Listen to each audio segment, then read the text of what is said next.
छत्तीसगढ़ में एक फार्मर अपने फार्म में सिर्फ इमली बेचता था, लेकिन आज वो बीज के पाउडर का एक्सपोर्ट कर रहा है दुबई, जर्मनी और सिंगापुर तक, और उसका प्रॉफिट पहले से 4 गुना हो चुका है।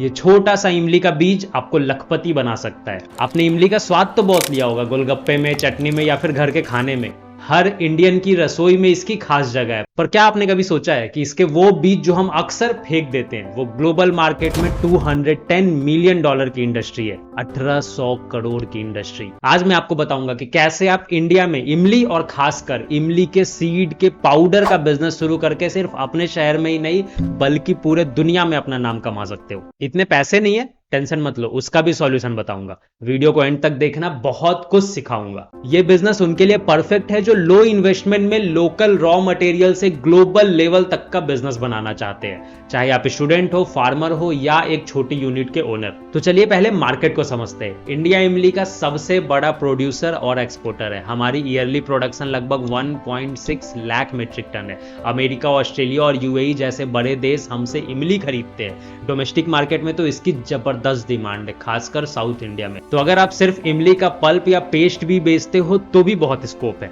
अब बात करते हैं इमली सीड पाउडर की। ये है असली jackpot. Global tamarind seed powder market 2024 में $124 मिलियन का था, मतलब कि 1000 करोड़, और 2033 आते आते तक $210 मिलियन तक पहुंचने वाला है। सोचो कितनी तेजी से बढ़ रहा है। इसका ग्रोथ 7.3% से भी ज्यादा है। यूजेज पता है इसके कहां कहां होते हैं? फूड इंडस्ट्री, खाना बनाने में ये एक नेचुरल थिकनर है जैसे कॉर्नफ्लोर, पर कहीं ज्यादा healthy. Ice cream, sausage, bakery products, dairy items सब में इस्तेमाल होता है। ग्लूटेन फ्री और वीगन प्रोडक्ट्स में भी इसका डिमांड बढ़ रहा है। टेक्सटाइल इंडस्ट्री, कपड़े बनाने में स्टार्च की जगह यूज होता है, सस्ता और हाई क्वालिटी। फार्मास्यूटिकल, न्यूरोस्यूटिकल्स, दवाइयों में ये बाइंडिंग एजेंट के रूप में काम करता है। कई नेचुरल हेल्थ सप्लीमेंट्स में भी इसका यूज होता है, इम्यूनिटी बढ़ाने से लेकर ब्लड शुगर कंट्रोल करने तक। मतलब आपकी दवाई में इमली के बीज का पाउडर है। कॉस्मेटिक्स, ब्यूटी प्रोडक्ट्स में भी इसका इस्तेमाल हो रहा है। एनिमल फीड, पशु आहार में भी एक इंपॉर्टेंट इंग्रेडिएंट है। इमली सीड पाउडर सिर्फ एक पाउडर नहीं बल्कि कई इंडस्ट्रीज का फ्यूचर है। अगर आप सोच रहे कि इतना बड़ा बिजनेस शुरू करने के लिए पैसे कहां से आएंगे, तो फिक्र मत कीजिए, हमारी सरकार आपकी मदद के लिए तैयार है। कुछ खास स्कीम्स आपके लिए हैं, जैसे PMFME स्कीम, प्रधानमंत्री formalisation of micro food processing enterprises scheme. ये स्कीम छोटे फूड प्रोसेसिंग बिजनेसेज के लिए आपको 35% तक कैपिटल सब्सिडी मिल सकता है, 10 लाख तक। सेल्फ हेल्प ग्रुप्स को तो सीड कैपिटल भी मिलता है, ब्रांडिंग और मार्केटिंग सपोर्ट भी मिलता है। अगर आपके डिस्ट्रिक्ट में इमली 1 डिस्ट्रिक्ट 1 प्रोडक्ट में शामिल है तो और भी फायदे मिलेंगे। जैसे छत्तीसगढ़ का जगदलपुर एशिया का सबसे बड़ा इमली मार्केट है, तो वहां ये ODOP में आ सकता है। अगला स्कीम है PLISFPI, production linked incentive scheme for food processing industry. अगर आप बड़े लेवल पे जाना चाहते हैं तो यही स्कीम आपके लिए है। ये 10,900 करोड़ की स्कीम है जो प्रोसेस्ड फ्रूट्स एंड वेजिटेबल्स के प्रोडक्शन को बढ़ावा देती है। आपको सेल्स पर इंसेंटिव मिलते हैं इसमें। PMKSY, प्रधानमंत्री किसान संपदा योजना, इसका मकसद फूड प्रोसेसिंग के लिए मॉडर्न इंफ्रास्ट्रक्चर बनाना है, जैसे कोल्ड चेन और वैल्यू एडिशन सेंटर्स। सिर्फ सेंट्रल गवर्नमेंट ही नहीं, स्टेट्स भी सपोर्ट करती है। कर्नाटका, आंध्र प्रदेश, तमिलनाडु जैसे स्टेट्स में फूड प्रोसेसिंग यूनिट्स के लिए स्पेशल इंसेंटिव है, जैसे कैपिटल सब्सिडी,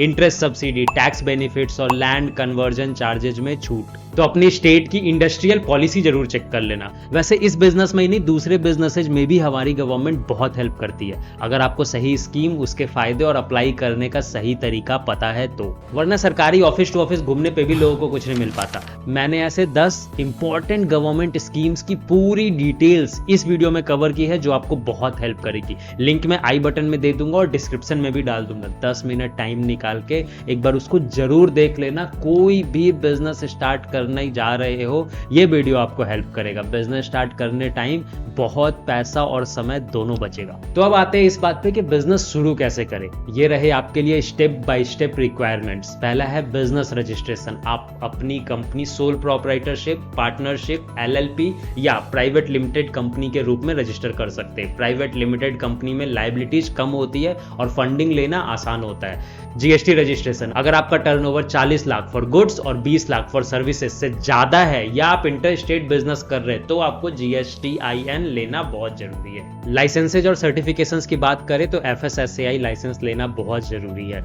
आपके टर्नओवर के हिसाब से बेसिक स्टेट या सेंट्रल लाइसेंस लेना होगा। FSSAI आपके प्रोडक्ट की क्वालिटी और सेफ्टी इंश्योर करता है। शेड्यूल 4 के हाइजीन स्टैंडर्ड्स का पालन करना बहुत जरूरी है, जैसे साफ सफाई, वर्कर्स की hygiene, plant design, waste management. फिर आता है IEC, import export code. Export करना है तो DGFT से ये कोड लेना मैंडेटरी है। फिर आता है environmental clearance, food processing units को पॉल्यूशन कंट्रोल बोर्ड PCB से कंसेंट लेना पड़ता है। कंसेंट टू एस्टैब्लिश और कंसेंट टू ऑपरेट लेना होता है। Small scale units typically category B में आते हैं, जिनके लिए स्टेट लेवल क्लियरेंस की जरूरत होती है। फिर लोकल म्युनिसिपल लाइसेंसेज भी चाहिए। अपनी नगर निगम से ट्रेड लाइसेंस और फैक्ट्री लाइसेंस लेना भी बहुत जरूरी है। अगर प्रोडक्शन यूनिट सेटअप की बात करें तो रॉ मटेरियल सोर्सिंग के लिए इमली साउथ इंडिया और सेंट्रल इंडिया में बहुत ज्यादा होती है। आप रॉ इमली सीड्स डायरेक्टली फार्मर से या मंडियों से खरीद सकते हैं। क्वालिटी कंट्रोल का ध्यान रखना होगा। फिर प्रोसेसिंग में पहला स्टेप आता है सफाई। बीजों को पहले मिट्टी, पत्ते ये सबसे साफ किया जाता है। सेकंड स्टेप होता है कंडीशनिंग, फिर उन्हें मॉइस्चर कंट्रोल के लिए तैयार किया जाता है। थर्ड स्टेप होता है रोस्टिंग, बीजों को हल्का सा रोस्ट किया जाता है ताकि उनका छिलका निकल जाए, ग्राइंडिंग आसान हो। फोर्थ स्टेप होता है ग्राइंडिंग। रोस्टिंग के बाद बीजों को पुल्वराइजर या हैमर मिल में पीसकर पाउडर बनाया जाता है। फिर लास्ट स्टेप आता है ग्रेडिंग। पाउडर को अलग अलग मेश साइज की जाली से छानकर अलग अलग ग्रेड्स बनाए जाते हैं। मशीनरी की बात करें तो इसके लिए आपको destoner, safe separator, roaster, hammer mill और ग्रेडर मशीन की जरूरत होगी। एक छोटी यूनिट के लिए 5 से 10 लाख का इनिशियल इन्वेस्टमेंट मशीन्स में आएगा, पर सही स्कीम्स का बेनिफिट लोगे तो ग्रांट्स और सब्सिडीज दोनों मिल जाएगी। मशीन का लिंक भी मैं डिस्क्रिप्शन में डाल दूंगा, जाके चेक कर लेना। एक्स्ट्रा इनकम के लिए आप इमली से छिलका और बीज अलग करके गुद्दी यानी कि पल्प उसको निकाल के उस गुद्दी का पेस्ट बनाकर पैक कर सकते हो और फिर उसे भी सेल कर सकते हो। इसके लिए आपको pulp extractor, D stoner, evaporators और पास्चराइजर्स लगेंगे। और चाहो तो इस पल्प का प्रोसेस्ड आइटम भी बना सकते हो, जैसे कि चटनी वगैरह। तो आगे बढ़ने के पहले अगर आप यहां तक देख रहे हो तो कमेंट में बताओ कि ये आइडिया कैसा लगा। देखते हैं कौन सीरियस है इस बिजनेस के लिए। अब आगे बात करते हैं क्वालिटी स्टैंडर्ड्स और सर्टिफिकेशंस की। HACCP एंड ISO 22000 ये फूड सेफ्टी मैनेजमेंट सिस्टम्स हैं जो आपके प्रोडक्ट की क्वालिटी और सेफ्टी इंटरनेशनल स्टैंडर्ड्स के मुताबिक बनाते हैं। एक्सपोर्ट्स के लिए ये बहुत जरूरी है। हलाल सर्टिफिकेशन, मिडिल ईस्ट और साउथ ईस्ट एशियन कंट्रीज में एक्सपोर्ट्स के लिए ये भी जरूरी है। ऑर्गेनिक सर्टिफिकेशन, अगर आप ऑर्गेनिक इमली यूज कर रहे हैं तो NPOP सर्टिफिकेशन इंडिया में और USDA ऑर्गेनिक, EU ऑर्गेनिक जैसे सर्टिफिकेशन इंटरनेशनल मार्केट्स के लिए जरूरी है। कोशर सर्टिफिकेशन, कुछ मार्केट्स में इसकी भी डिमांड होती है। और अब सबसे एक्साइटिंग पार्ट, एक्सपोर्ट। इंडिया इमली प्रोडक्ट्स का टॉप एक्सपोर्टर है, तो आपके लिए पूरी दुनिया एक मार्केट है। Major export destination USA, Australia, UAE, China, UK, Vietnam, Malaysia, Turkey, Iraq, Iran जैसे देश हमारे बड़े बायर्स हैं। वहां नेचुरल प्लांट बेस्ड इंग्रेडिएंट्स की डिमांड बहुत हाई है। एक्सपोर्ट करने के भी तरीके बता देता हूं। सबसे पहले DGFT से इंपोर्ट एक्सपोर्ट कोड लेना होगा। फिर प्रोडक्ट और मार्केट सिलेक्शन करना होगा। तैयार करना होगा कि आपको कौन सा product, pulp, paste, seed powder किस देश में एक्सपोर्ट करना है।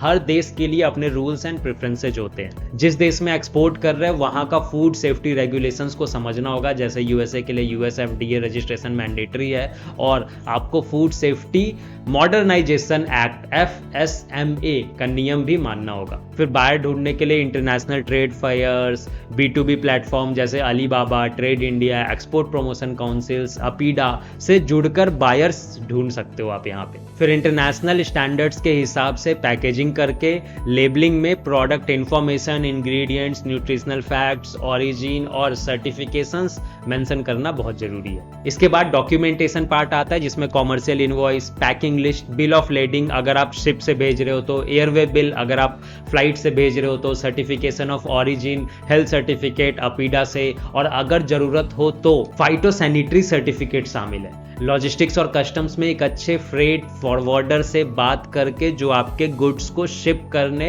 कस्टम्स क्लियरेंस और टेम्परेचर कंट्रोल में हेल्प करे, उससे बात करके फिर आपको आगे बढ़ना होगा। हर बिजनेस की तरह इसमें भी कुछ चैलेंजेस है। रॉ मटेरियल सोर्सिंग में कुछ इशूज आ सकते हैं, जैसे कि सीजन का इशू, इमली एक सीजनल क्रॉप है, क्वालिटी कंट्रोल, हर फार्मर से सेम क्वालिटी का बीज मिलना मुश्किल हो सकता है, ट्रांसपोर्टेशन में दूर दराज के इलाकों से बीज लाने में लॉजिस्टिक्स का प्रॉब्लम हो सकता है, और बिचौलियों बिचौलिए, मिडिलमैन। बिचौलिए होने से किसान को दाम कम मिलता है और आपको ज़्यादा मिलता है, पर इसका सॉल्यूशन है फार्मर के साथ डायरेक्ट टाई अप करना या फिर एफपीओ, फार्मर प्रोड्यूसर ऑर्गेनाइजेशन से जुड़ना एक अच्छा सॉल्यूशन हो सकता है। डोमेस्टिक डिस्ट्रीब्यूशंस के लिए इंडिया में आप अपने प्रोसेस्ड प्रोडक्ट को दो तरीके से बेच सकते हैं। ऑफलाइन अपने लोकल किराना स्टोर, सुपरमार्केट, हाइपर मार्केट से शुरुआत करें, होलसेलर से बात करें। ऑनलाइन में ई कॉमर्स प्लेटफॉर्म जैसे कि अमेजॉन, फ्लिपकार्ट या अपनी खुद की वेबसाइट बनाकर आप पूरे इंडिया में अपना प्रोडक्ट पहुंचा सकते हैं। तो दोस्तों, इमली और इमली सीड पाउडर का बिजनेस सिर्फ एक अपॉर्चुनिटी नहीं